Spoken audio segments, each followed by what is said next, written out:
मेरा नाम साहिल है और ये कहानी जो मैं बताने जा रहा हूँ ये मेरे और मेरे बेस्ट फ्रेंड के साथ हुई थी।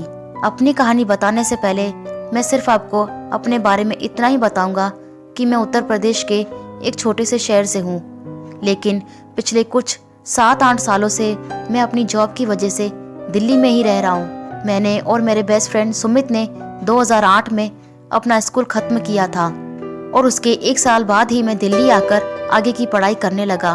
कैरियर और जॉब के चक्कर में कब 8-10 साल बीत गए पता ही नहीं चला। मैं सुमित को पूरी तरह से भूल चुका था, ना ही उसकी कोई खबर मुझे मिलती थी। मैं गांव भी जाता था, लेकिन बहुत सारे काम होने की वजह से सुमित से नहीं मिल पाता था। मैंने कई बार कोशिश भी की कि मैं थोड़ा टाइम निकालकर उसके घर उसका हालचाल पूछ के आऊं, लेकिन मिल ही नहीं पाता था। ऐसा करते करते सालों बीत गए। फिर एक दिन जब मैं अपने फ़ोन में फेसबुक चला रहा था तो मुझे सुमित की आईडी दिखाई दी। मैंने तभी उसे फ्रेंड रिक्वेस्ट भेज दी।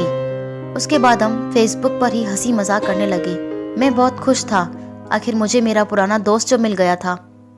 सुमित ने पूछा कि तू वापस कब आ रहा है? मैंने कहा बहुत जल्द। उसके कुछ दिनों बाद ही मैं घर जाने के लिए निकल गया।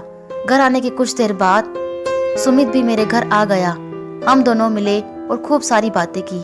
बातें करते करते सुमित ने बताया कि शहर में अभी कुछ समर कैंप कोर्स चल रहे हैं। उसने बोला कि चल कुछ सीख लेते हैं, इसी बहाने गर्मियों की छुट्टियां भी निकल जाएंगी। मैंने उसकी बात मान ली। अगले दिन मैं, सुमित और हमारे कुछ और दोस्त कोर्सेस के फॉर्म भरने के लिए निकल गए। सब अपना अपना फॉर्म भरने लगे। सुमित ने मुझसे कहा कि मेरा फॉर्म भी भर दे, मैं ज़रा अंदर जाकर देख कर आता हूँ। मैं उसका ही फॉर्म भर रहा था। फॉर्म में एक जगह एज का कॉलम था। वैसे तो मुझे उसकी एज पता थी, लेकिन मैंने सोचा फिर भी एक बार उससे उसकी एज पूछ लेता हूँ। वो जैसे ही वापस आया मैंने उससे पूछा कि भाई तेरी एज क्या है? उसने कहा 30 साल। मैं आपको बता दूं कि उस वक्त हम सब की उम्र 20 साल थी। पहले तो मुझे लगा कि वो शायद मजाक कर रहा है, लेकिन जब मैंने उसके कुछ सर्टिफिकेट्स देखे तो मेरे होश उड़ गए। वो झूठ नहीं बोल रहा था। उसके सर्टिफिकेट्स में भी उसकी उम्र साफ साफ 30 साल लिखी हुई थी। ये देखकर मेरा तो दिमाग ही चकराने लगा। ये कैसे हो सकता था?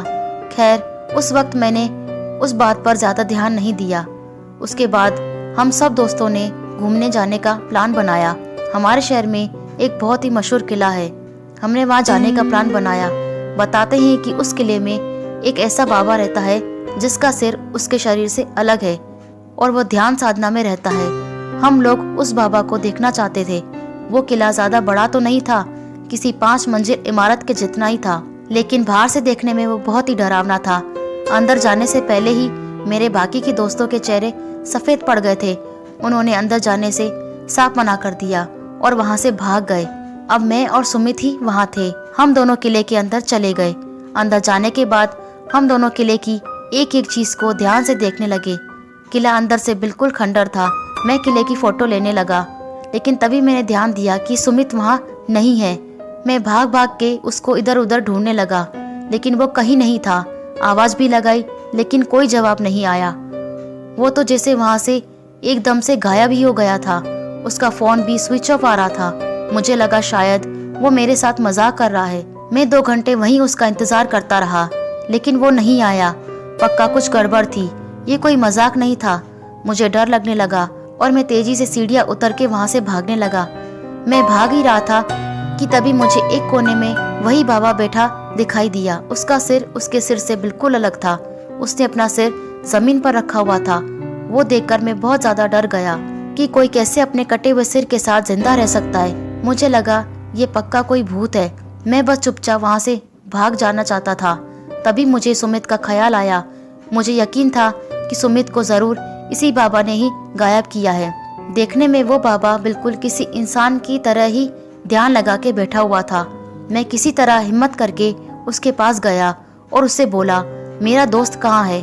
उसका कोई जवाब नहीं आया, लेकिन दूसरी बार उसे जोर से पूछा तो उसके नीचे रखे सिर ने अपनी आंखें खोली और अगले ही पल वो बिल्कुल नॉर्मल हो गया।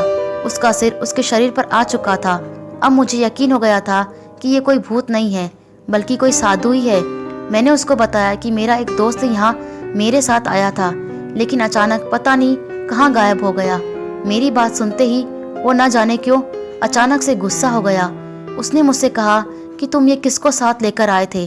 तुम्हारा वो दोस्त कोई इंसान नहीं बल्कि एक प्रेत है। इस जगह भगवान का वास है, इसलिए वो यहाँ आते ही गायब हो गया। लेकिन तुम जैसे ही यहाँ से बाहर निकलोगे वो फिर तुम्हारे पीछे लग जाएगा। उसकी ये बात सुनकर मेरे तो जैसे पैरों के नीचे से जमीन ही निकल गई। बाबा ने मुझसे कहा कि अगर उससे बचना है तो यहाँ से भागते हुए बाहर जाना, और तुम्हारा दोस्त तुमको आवाज लगाए तो भी मत सुनना। मैंने वैसा ही किया, जितना तेज हो सकता था वहां से भागने लगा। किले से बाहर निकलते ही मुझे सुमित की आवाज सुनाई दी। मैंने पीछे मुड़कर देखा तो सुमित वहीं किले के बाहर ही खड़ा था और मुझे अपने पास बुला रहा था। जोर जोर से मुझे आवाज लगा रहा था कि कहाँ जा रहा है यार, आजा आजा ना यहाँ पर। वो बिल्कुल किसी नॉर्मल इंसान के जैसे ही बात कर रहा था। एक पल के लिए तो मुझे भी लगा कि मैं उसके पास जाकर पूछूं कि आखिर ये सब क्या चल रहा है, लेकिन दिल से आवाज आई नहीं। मैं वहां से भाग आया और ऑटो पकड़ के अपने घर आ गया। मैंने ठान लिया था कि अगले ही दिन उसके घर जाकर पता करके आऊंगा कि ये सब क्या माजरा है।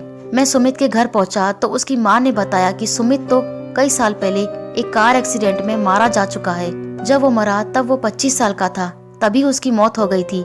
मैंने उसकी माँ को समझाया कि हम दोनों ने तो एक ही साथ एक ही स्कूल में पास आउट किया था।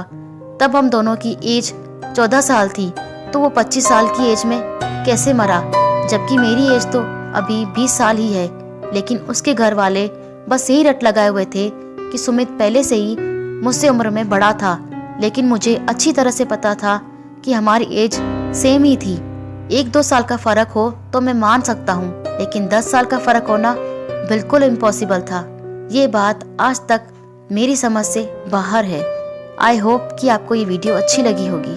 अगर आपके साथ भी कोई रियल हॉरर इंसिडेंट हुआ है जिसे आप मेरे चैनल पर शेयर करना चाहते हैं तो आप अपनी स्टोरी टाइप करके मुझे ईमेल से सेंड कर सकते हैं।